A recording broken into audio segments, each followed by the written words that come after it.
Now, as you heard earlier, the South African Revenue Service has released its preliminary 2016-2017 tax collection figures. This against the backdrop of its target being revised down by 30 billion rand. Our reporter Diabo Setu is at the briefing. We'll cross to her now. Good afternoon, Diabo. Please bring us up to speed with what's transpired there. Good afternoon. As you have rightly said, Kendall, that the preliminary tax revenue figures were released today in Pretoria, and we know that SARS has collected 300,000 rand more in tax revenue collection.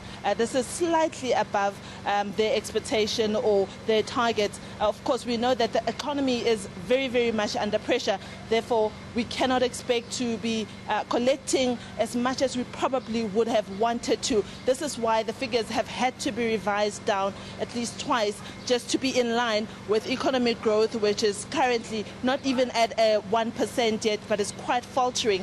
Of course, the Commissioner today with our Finance Minister, the new Finance Minister, that is Mr. Malusi Kigaba, are holding a press briefing right inside, behind where I'm standing, giving the media and putting them up to speed about what the constraints that the economy faces, the constraints that SARS faces, how they're going to deal with that, and of course, what is the way forward.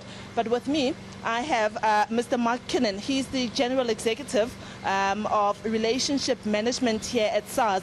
And perhaps I'll put a few questions to him, since the principals are still inside, to find out how exactly was this journey of tax collection in a space where the economy is not doing very well. Mr. Kingon, thank you very much for your time. Good to be with you. As you may have heard me tell my colleague there, that the economy is quite not conducive for collecting what we normally or probably would have wanted to collect. This must have been probably one of the most difficult seasons for SARS. It was, and obviously with growth being at 0.5% as it was announced, our figure of 1144 billion, so 1,144 billion, was a great ask for our team.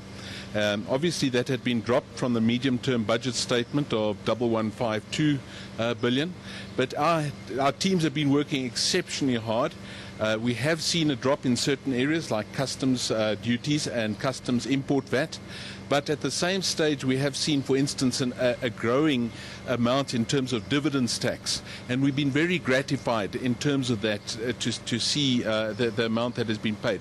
Obviously there were certain announcements on dividends tax which would have had a knock-on impact, which were done in the budget, but it's been all hands on deck, and our teams worked excessively throughout the months running up to the year end, and we're very gratified that the target as announced by the Minister was reached.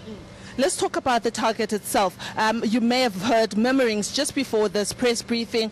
Our viewers, your customers, are very unhappy perhaps with the VAT refund process, saying that that has been delayed. It has not. Some of them have not received it. The Commissioner inside told us that there has been a lot of scrutinization, looking at perhaps if there isn't fraud. Would you have necessarily done that if you had collected more? Or is the refund, does it have to do anything, the VAT refund, with the fact that you are constrained?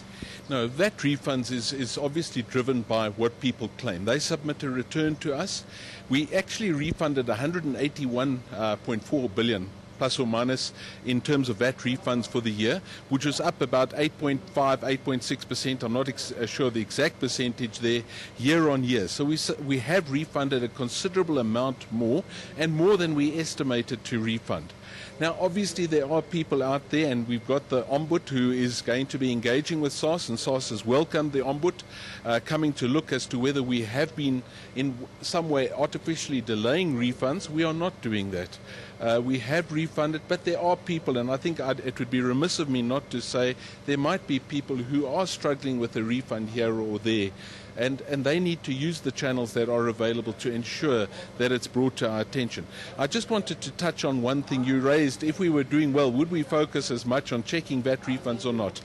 As a taxman, and I've been one for a number of years, we want the people to pay the right amount of tax. So if people are defrauding us in any way, and we have that daily examples of people taking the wrong refund through fictitious receipts, fictitious invoices. We take that very seriously, and we have to check that. We have seen people creating fictitious businesses just to get refunds, and SARS has to be more and more alert to ensure that that does not happen. Let's talk about the revenue streams. Personal income tax, corporate tax, VAT itself and customs duties. Personal income tax, of course, being the very biggest.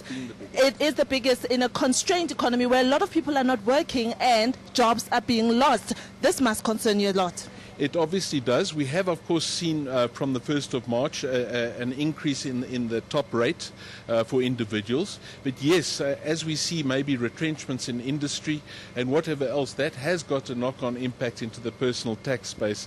And obviously we'll be looking to ensure that people are paying their rightful portion. But it is a worry for us. But we are committed to our country as the South African Revenue Service to make it what it is, great, and to do better and better for the benefit of government. How involved are you with regards to the sugar tax? I know that the sugar and beverage industry is quite concerned and up in arms about this looming tax, and now I know that earlier on the former finance minister had mentioned that there'll be consultations. How involved is SARS in this process? Obviously SARS is not the policy maker, and so Treasury deals and is leading those discussions. We will be implementing the sugar tax as and when required in terms of law. We are an implementing arm of government. We are not the policy making tax arm of government. So I'd recommend you engage with Treasury in that regard. Mr. Kingon, just lastly, earlier on I noticed that there was a lot of staff members within SARS in there who seem to be very, very, I must say, upbeat in seeing that they have a new finance minister. You are the relationship management. How do you foresee this in terms of relationship engagement with the minister and SARS? Well, I think maybe just to clarify, my role is relationship with taxpayers. Obviously, we'll be working together with the new minister, and we are going to try and do our best for the country's sake, for the people of our country's sake. Mr. Kingon, thank you very much for making time to speak to us. Well, that was the relationship manager at SARS, Mr. Mark Kingon. We spoke to him about a range of things, revenue collection streams. Of course, I raised the issue of the sugar tax, which the sugar and beverages industry is currently looking at. And he says, of course, that will be the prerogative of the finance minister or the treasury. As I'm speaking to you, I can actually hear a lot of singing and shouting and chanting by SARS staff. That can tell me one thing, that they must be pleased with their performance this time around, and they must be pleased perhaps with the new finance minister. And it's back to the studio. Diabo Seto, thank you very much there, chatting to Mark Kingon, the SARS relationship executive, talking about some very interesting things, including the 18 billion rands of VAT still to be refunded, as well as the 15.2 billion rands down on personal tax income that SARS has revealed for this last year.